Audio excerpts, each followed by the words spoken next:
안녕하세요, 모래라임입니다. 이번에 작업할 제품은 바로 파즈 버카입니다. 박스 크기가 정말 어마무시하네요. 박스가 너무 커서 시작부터 보여드리고 갈 정도입니다. 요 정도면 PG급 박스가 아닐까 싶네요. 물론 저는 PG를 한 번도 만져본 적이 없습니다. 저도 PG를 한번 만져보고 싶네요. PG 유니콘이 그렇게 명품이라던데 아무래도 가격이 부담되다 보니까 쉽사리 접근하긴 힘드니까 말이죠. 그래도 저도 언젠가는 PG를 작업할 수 있는 날이 왔으면 좋겠습니다. 우선은 가조립을 완성했습니다. MG니까 크기도 큰데 외장이 붙어서 그런지 더욱더 묵직하고 웅장한 프로포션이네요. 박스 테이프랑 비교해봐도 요정도 크기입니다. 요거는 엔트리 그레이드 퍼스트 건담인데 엄청난 차이입니다. 높이로만 거의 2배가 차이 나는 것 같네요. 그야 144분의 1 사이즈와 100분의 1 사이즈니까 차이가 날 수밖에 없기는 하지만 이 정도 차이라니까 놀랍긴 하네요. 크긴 엄청 큽니다.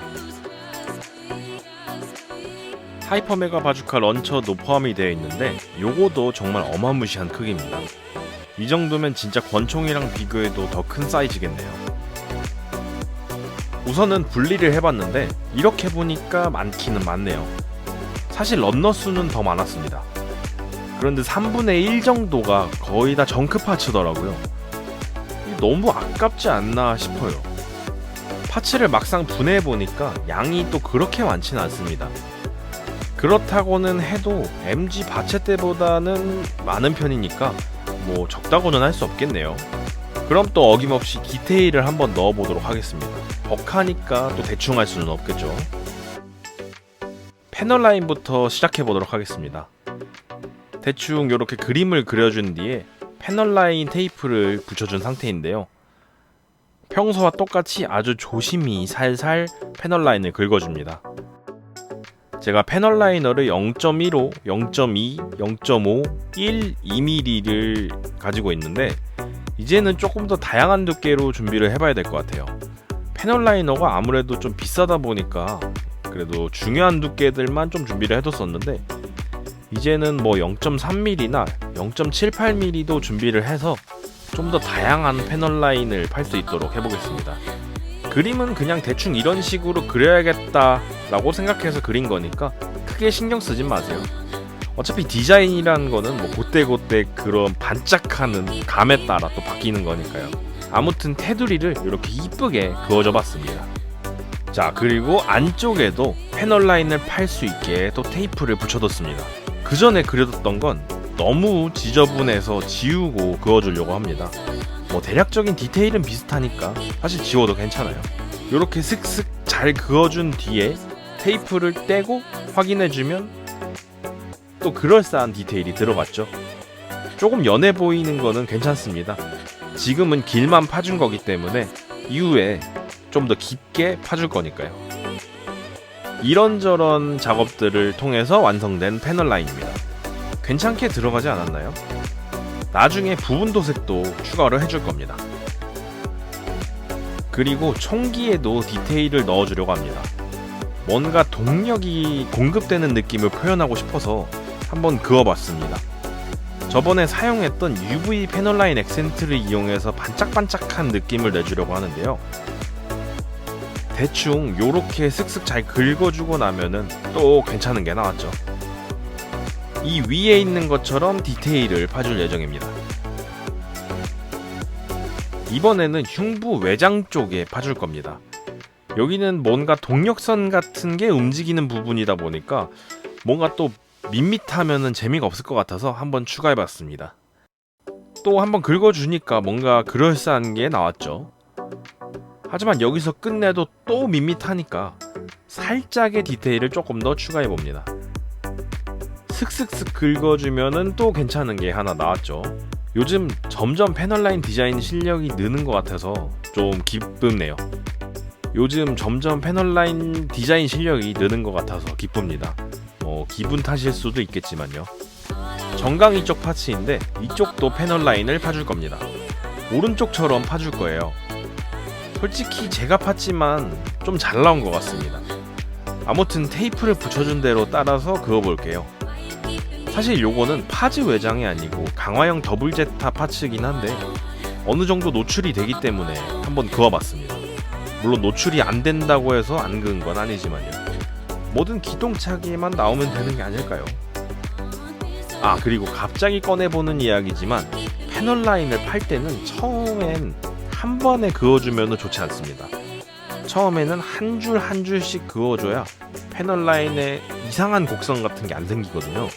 이 사실을 저도 좀 일찍 깨달았었다면 좋았을 텐데 여러분은 그런 실수를 피하시길 바라는 마음에서 한번 이야기해봤습니다. 다른 파츠도 마찬가지로 동일하게 패널 라인을 파줍니다. 이쁘게 나와서 그런가 흐뭇하네요. 자, 이제부터 도색 작업을 시작합니다. 순인의 블랙 서페이서로 프레임을 먼저 칠해줄게요. 파츠가 많기는 많다 보니까 도색용 꼬치가 부족한 상황이 발생해버렸습니다. 저번에 꼬치가 늘어난 이후로는 이런 일이 없을 줄 알았는데 역시 산 넘어 산이네요. 꼬치도 좀 더 추가를 해두는 편이 좋겠네요. 이대로 가다가는 PG 때는 한참이나 더 부족할 것 같으니까요. 뭐 하던 대로 빈틈없이 꼼꼼하게 칠해줄게요. 그 외의 파츠는 그레이 서페이서랑 화이트 서페이서로 칠해줍니다. 프레임이야 메탈릭을 올릴 거니까 블랙으로 하지를 깔아주는 게 좋기는 하지만 다른 파츠들은 블랙으로 깔면은 윗색이 너무 어두워져 버리기 때문에 요즘에는 거의 그레이나 화이트 서페로 가는 편이긴 해요. 그래도 색이 좀 더 원색을 찾아가는 쪽이 예쁘지 않을까 생각이 드네요. 프레임 파츠는 스타브라이트 듀랄루민으로 칠해줍니다. 현재 스타브라이트 시리즈 중에선 유일하게 구하기 쉬운 도료예요. 다른 도료들은 어딜 가도 품절인데 이 도료만 어딜 가도 한두 개씩은 꼭 남아있더라고요. 저는 이 도료가 괜찮아서 마음에 드는데 말이죠. 근데 사실 저도 막상 선택하라고 한다면 스타브라이트 아이언이나 다른 도료를 고를 것 같기는 해요. 파이프 계열은 IPP의 프리미엄 쿠퍼로 칠해줍니다. 사실 동력선에 무슨 도료를 뿌릴까 참 요거저거 많이 고민을 해봤는데 쿠퍼가 제일 잘 어울리지 않나 싶어요. 혹시나 괜찮은 컬러가 있다면 추천 부탁드리겠습니다. 효자도료 티탄즈 블루 1입니다. 블루라고는 하지만 전혀 블루가 아닌 도료죠. 사실 이 도료도 한번 맛을 보고 나니까 끊을 수가 없는 도료입니다. 프레임에 써도 좋고 외장으로 써도 좋고 참 좋은 도료예요. 이번에는 IPP의 형광그린을 한번 구매해봤습니다. 저번에 사용했던 패널라인 액센트는 이런 평평한 면에 발라주기에는 그렇게 좋지 않아서 UV 라이트에도 반응하는 녹색 도료를 한번 구매해봤습니다. 색은 마음에 들게 나왔네요. 그리고 UV 라이트를 한번 비춰보면 패널라인 액센트와 동일하게 반응하는 모습을 보여주고 있습니다. 눈이나 센서 같은 곳에는 앞으로 이 도료를 자주 적용해볼까 해요. 옐로우 파츠는 퓨어 옐로우를 사용합니다. 제가 영상 찍는 걸 깜빡했는데 원색 계열 파츠들은 전부 화이트 서페이서를 올려준 상태입니다. 역시 하지를 화이트로 깔아야 색이 잘 받는 것 같아서요. 옐로우 파츠야 원래도 옐로우가 깔려서 화이트를 깐다고 뭐 크게 차이는 없겠지만 그래도 이왕 하는 거 화이트를 깔고 좀 더 밝은 색으로 받는 게 낫지 않을까 싶어서 화이트 서페이스를 사용해봤습니다. 뭐 보시는 바와 같이 컬러는 기똥차게 나오고 있죠. 레드 파츠는 슈퍼 이탈리안 레드 1을 사용했습니다. 이 레드가 제가 사용해본 레드 중엔 가장 강렬하고 진한 색인 것 같아서 사용해봤습니다. 뿌릴 때는 약간 옅어 보이기는 한데 다 마르고 나면은 진한 레드로 변하긴 해요. 군제에 험한 레드도 색이 괜찮게 나온다고는 하는데 나중에 그 도료도 한번 구매해서 사용해볼까 합니다.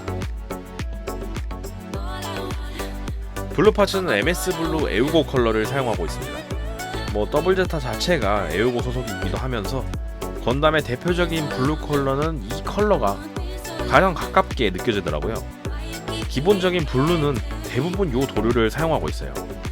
뭐 블루도 좀 다른 블루를 찾아볼까 싶기도 한데 뭐 딱히 문제가 있는 도료는 아니니까 그냥 사용해도 괜찮은 도료가 아닐까 싶어요. 남색 파츠들은 전부 티탄즈 블루 2를 사용합니다. 뭔가 좀 괜찮은 남색을 조합해보려고 했는데 티탄즈 블루 2만한 게 없더라고요. 만족스러운 도료가 없다고 할까요? 사실 이거보단 좀 더 어두운 쪽으로 할까 했는데 제가 갖고 있는 도료로는 뭔가 괜찮은 컬러가 조색이 안 되더라고요.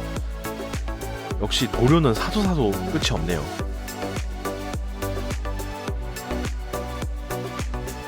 화이트는 순인의 퓨어 화이트를 사용합니다. 싸고 대용량에 차폐력이 좋으니 안 쓸 수가 없죠. 확실히 요즘은 중국 제품이 퀄리티가 높아지면서도 가격은 저렴해서 쓸만한 것 같아요. 대용량 도료는 가성비가 좋으니까 확실히 구매하시는 거를 추천드릴게요. 화이트는 추가로 색 분할을 해줄게요. 군제의 그레이 머시기인데 아주 옅은 노란색이 들어간 느낌입니다. 좀 담백하면서도 톤 분할이 가능해져서 한번 사용해봤습니다. 기본 도색은 완료했으니까 부분 도색을 위한 마스킹을 시작해볼게요. 마스킹을 해줄 부분에 적당히 테이프를 붙여준 뒤에 꼬치로 패널 라인을 따라 살살 긁어줍니다. 세 부분으로 분할이 되어 있으니까 그레이와 티탄즈 블루 1으로 분할을 해주려고 합니다. 라인을 따라서 아트나이프로 잘 잘라준 뒤에 핀셋으로 떼어내면 부분 도색할 부분만 잘 드러나게 되죠. 이제 나머지는 마스킹 테이프로 적당히 도료가 안 묻게 덕지덕지 발라줄 겁니다. 반대편 파츠에도 동일하게 마스킹을 해줄게요. 부분 도색의 그레이는 군제의 뉴트럴 그레이를 사용합니다. 화이트 파츠에도 동일하게 마스킹을 해줬습니다. 솔직히 마스킹이 귀찮기는 한데 또 그만한 퀄리티가 없으니까 안 하기에는 너무 아쉬워요.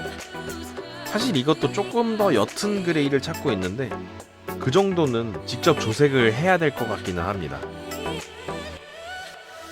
이제 마스킹을 확인해 봐야겠죠. 사실 이때의 짜릿함을 느끼기 위해 마스킹을 하는 거라고 해도 과언이 아닙니다.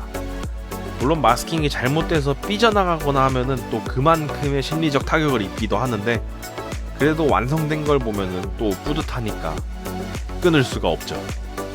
포인트는 아이언 실버를 사용했습니다. 요거는 완벽히 동그랗게 마스킹을 할 필요는 없어요.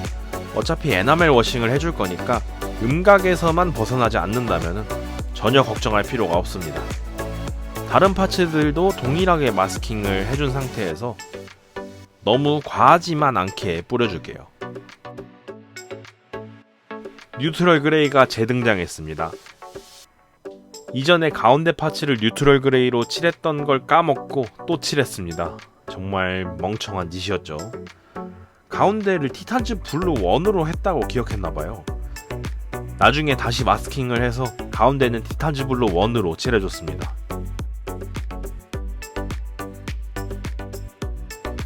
MS 에우고 블루로 포인트를 줄게요. 아주 약간만 되어있던 부분이긴 한데 여기에 원색 컬러로 포인트를 주면은 이쁠 것 같아서 한번 진행해봤습니다. 이번에는 에나멜 워싱을 진행해보겠습니다. 타미야의 에나멜 도료인 점원 그레이를 사용해줄 거예요. 에어브러쉬를 사용해서 칠해줄 예정이기 때문에 에나멜 신너로 희석을 해줬습니다. 1대1 비율로 희석을 하면은 좀 묽은 감이 있어서 1대 0.8 정도가 적당하지 않을까 싶긴 해요. 그냥 뿌리기에는 도료의 점도가 워낙 높아서 말이죠. 그런데 붓으로 칠하나 브러쉬로 칠하나 사실 크게 차이가 없는 것 같아요. 물론 붓자국이 자연스럽게 들어간다는 점은 좋은 것 같은데 뭐 어차피 넓은 부분이 아니다 보니까 붓자국도 사실 거의 안 남을 거라고 생각을 해요. 거기다가 붓에 비해 너무 면적이 넓어져서 워싱하기에는 조금 귀찮아진다는 게 단점이라고 생각합니다. 뭐 어차피 에나멜 신너로 싹 닦아내면 되니까 에어브러쉬든 붓이든 사실 편하신 대로 하는 게 제일 좋다고 생각해요. 이왕 하실 거 마스킹을 하시면은 조금 더 깔끔하게 하실 수 있겠죠. 에나멜 도료를 뿌렸으니까 이제 닦아줘야겠죠. 건조기를 한번 돌려준 상태인데 한쪽과 안 한쪽을 살펴보니 확실히 해준 게 기똥차입니다. 이제 한번 닦아보도록 할게요. 피니시 마스터에 에나멜 신너를 묻혀서 닦아줄 겁니다. 등 쪽 부분이 평평하기 때문에 음각에 크게 영향을 끼치지는 않을 거예요. 우선은 바깥쪽부터 이렇게 살살 닦아줍니다. 좀 지저분해도 괜찮습니다. 처음에는 크게 닦아주는 게 중요한 거니까요. 면봉은 동그란 편이라서 넓은 음각에는 파고드는 경우가 있다 보니까 살짝 애매한 경우가 있어요. 그래서 중요한 부분만 피니시 마스터로 살살 잘 닦아주고 넓은 면적에는 면봉에 에나멜 신너를 사용해서 뒤처리를 깔끔하게 끝내줍니다. 그러면 깔끔하고 멋있는 에나멜 워싱이 완료가 되죠. 살짝 지워진 부분은 붓을 사용해서 조금 더 보완해주면 되니까 조금 지워진다고 해서 전혀 걱정할 건 없습니다. 조금만 조심한다면 간단하면서도 멋있는 결과를 이렇게 낼 수 있죠. 도색이 끝났으니 데칼이 빠질 수가 없겠죠. 데칼면에서는 악명 높은 벅하다 보니까 데칼도 엄청나게 많습니다. 무려 182번까지 있네요. 요거를 또 언제 다 붙이나 싶기는 합니다. 물론 퀄리티가 썩 좋지 않은 공식 데칼을 사용하기보다는 사제 데칼을 사용할 거예요. 사제 데칼이 훨씬 더 튼튼하고 물에도 금방 불려져서 좋거든요. 그리고 추가적으로 쿠션 데칼도 사용해줍니다. 도색 컨셉에 맞지 않는 컬러의 데칼이기 때문에 상당수는 사용이 불가능해져서 벅하지만 사용하게 됩니다. 도색 컨셉에 맞지 않는 컬러의 데칼이기 때문에 상당수는 사용이 불가능해져서 벅하지만 쿠션 데칼을 사용하게 됩니다. 별 수 없죠. 언제나 그렇듯이 데칼부터 잘라줍니다. 그리고 데칼을 불리기 위해 받아둔 물에 데칼을 적셔준 뒤에 잠시 동안 기다려줍니다. 기다리는 동안 마크 세터를 신나게 흔들어줘야 하죠. 밑에 접착제 성분이 보이는 것이 남지 않을 정도로 열심히 흔들어줘야 합니다. 사제 데칼은 굳이 마크 세터를 사용하지 않아도 충분히 쉽게 접착이 되지만 그래도 만에 하나를 위해서 사용해요. 아무튼 충분히 흔들어준 마크 세터를 데칼이 붙여질 곳에 적당하게 도포를 하고 좀 전에 불려두었던 데칼을 슬라이드해서 파츠에 잘 안착시켜줍니다. 분리해서 붙여버리는 방법도 있지만 고르면 데칼이 접힐 수도 있기 때문에 큰 데칼 같은 경우엔 슬며시 밀어서 접착면에 올려주는 편이 제일 안전해요. 그리고 핀셋으로 조심스레 위치를 조정해준 뒤에 면봉을 이용해서 아주 살살 물기를 빼줍니다. 조금만 힘이 들어가도 위치가 틀어질 수 있기 때문에 조심합시다. 물기를 충분히 빼주면 데칼이 깔끔하게 붙여진 모습을 볼 수 있습니다. 습식 데칼의 장점은 단차가 거의 없다는 점이죠. 손은 많이 가지만 가장 퀄리티가 높습니다. 그 외의 데칼도 좀 전의 방식대로 동일하게 붙여줍니다. 마감은 무광으로 진행하겠습니다. 그런데 하이퍼 메가 바주카 런처가 너무 거대하다 보니까 집게 하나로는 집어줄 수가 없었어요. 그래서 그냥 스펀지에 꽂아두고 마감을 진행하려고 합니다. 촉촉하지만 뭉치지 않게 조심히 도포해줍니다. 여름에는 습도가 높기 때문에 백화 현상을 조심하려면 촉촉하게 뿌려주기도 해야 하고 제습기나 에어컨을 사용해서 습기를 최대한 제거해주는 방법도 있습니다. 제일 좋은 거는 여름에는 최대한 작업하지 않는 게 좋기는 하지만요. 아무튼 작업이 완료된 모습을 확인해 보도록 하겠습니다.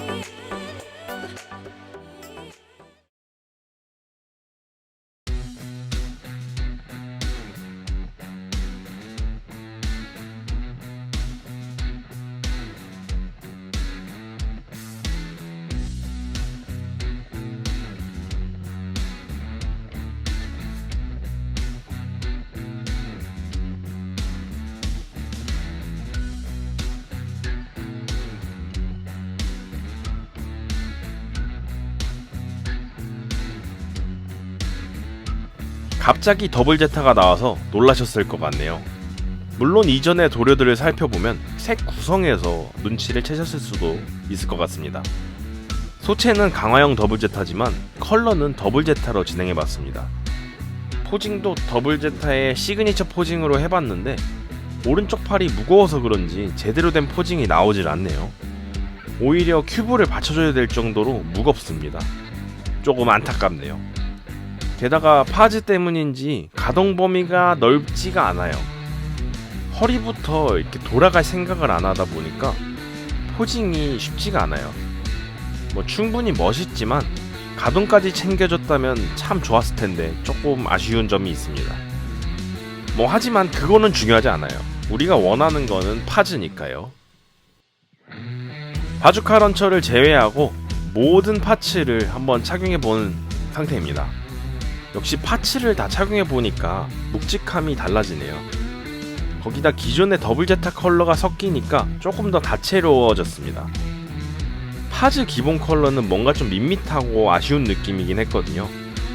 개인적으로 파즈는 굳이 역동적인 포즈를 취할 필요 없이 오히려 이런 포즈가 훨씬 더 위압감이 넘친다고 할까요? 포즈 장인분들이 만드시면 또 엄청 대단한 게 나올 것 같기도 하지만 저의 포징 실력이 그렇게까진 뛰어나지 않기 때문에 이 정도만으로도 충분히 멋있다고 생각을 합니다. 하이퍼 메가 바주카 런처를 빼놓을 수는 없겠죠. 그런데 그마저도 너무 커서 화면 안에 다 들어오진 않습니다. 포토박스가 작은 것도 있고 방이 좁아서 사진도 제대로 뽑기 힘들다는 게 문제지만요. 그래도 멋있으면 된 게 아닌가 싶습니다. 그리고 UV 라이트를 쏴주면 이번에도 역시나 잘 빛나고 있습니다. 동력이 공급되는 것 같은 느낌이 느껴지시나요? 이렇게 해서 이번 영상도 완료가 되었습니다. 벅하다 보니까 평소보다 좀 더 디테일을 넣어야겠다는 생각도 들었고 그러다 보니까 이런저런 디테일을 추가해보는데 좀 시간이 걸려서 영상을 업로드하는 게 좀 늦었네요. 여름이다 보니까 습도 때문에 백화 현상도 신경 쓰면서 작업하다 보니까 좀 더 오래 걸린 것 같아요. 이제 디오라마를 작업할 차례인데 다음 달 중순에 갓건담이 배송된다고 하니 그 안에 디오라마를 끝내고 영상을 업로드할 수 있을지 걱정이네요. 최대한 빨리 작업해서 영상을 올려보도록 하겠습니다. 디오라마 구상은 어느 정도 끝났는데 갓건담은 어떻게 칠해야 될지 아직 감이 안 잡히는 상태거든요. 명경지수로 칠하자니 너무 뻔한 것 같고 말이죠. 최대한 고민해서 영상 업로드 해보도록 하겠습니다. 이번 영상도 시청해주셔서 대단히 감사드리고 앞으로도 더욱더 재미있고 좋은 아이디어를 가지고 영상을 만들어 보도록 하겠습니다. 감사합니다.